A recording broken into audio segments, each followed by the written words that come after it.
হয়ে গেছে চুই ঝাল দিয়ে মাংস রেসিপি। কেমন লাগলো আপনাদের অবশ্যই জানাবেন বন্ধুরা। টাটা, দেখা হচ্ছে নেক্সট ভিডিওতে। নমস্কার বন্ধুরা, প্রিয়াঙ্কা রান্নাঘরে সবাইকে স্বাগত।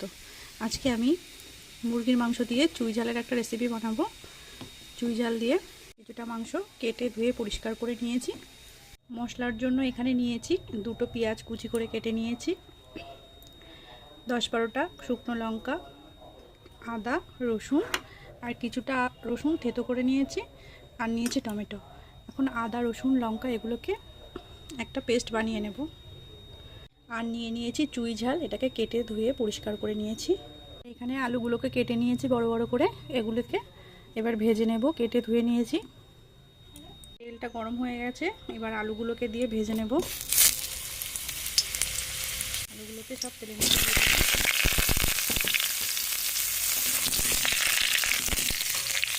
আলুগুলো ভাজা হয়ে গেছে, এবার এগুলোকে তুলে নেব। আলুগুলো তোলার পরে এর মধ্যে দিয়ে দেব সর্ষের তেল। তেল গরম হয়ে গেছে, ফোড়নে দিয়ে দিলাম তেজপাতা, গোটা গরম মশলা। এবার পেঁয়াজ কুচিগুলো দিয়ে দেব।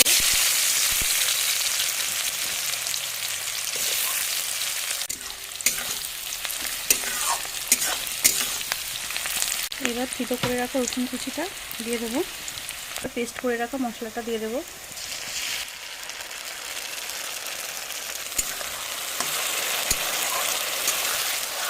মশলাটা কষানো হয়ে গেছে, এবার একে একে গুঁড়ো মশলাগুলো দিয়ে দেবো। প্রথমেই দিয়ে দেবো লবণ। এখানে আমি 2 চামচ লবণ দিয়ে দিলাম। বড় চামচের 1 চামচ দিয়ে দেবো হলুদ গুঁড়ো। মশলা কষানো হয়ে গেছে, এবার মাংসটাকে দিয়ে দেবো।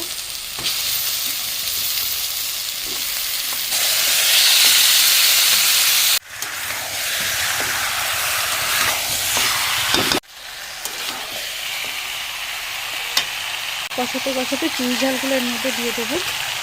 দিয়ে এটাকে ভালো করে নেড়ে চেড়ে কষিয়ে নেব। কষাতে কষাতে ভেজে রাখা আলুগুলো দিয়ে দিলাম।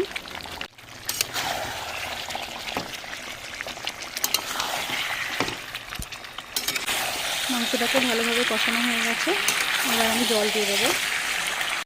জল দিয়ে দিয়েছি, আমি এখানে উষ্ণ গরম জল ব্যবহার করেছি। এবার এটাকে ঢাকা দিয়ে বেশ খানিকক্ষণ ফুটিয়ে নেব। 10 মিনিট ঢাকা দিয়ে রেখে দেব।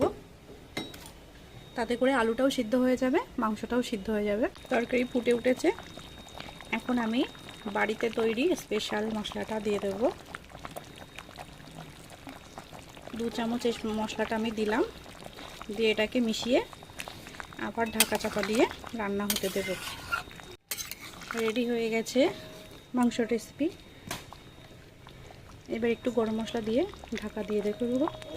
রেডি হয়ে গেছে।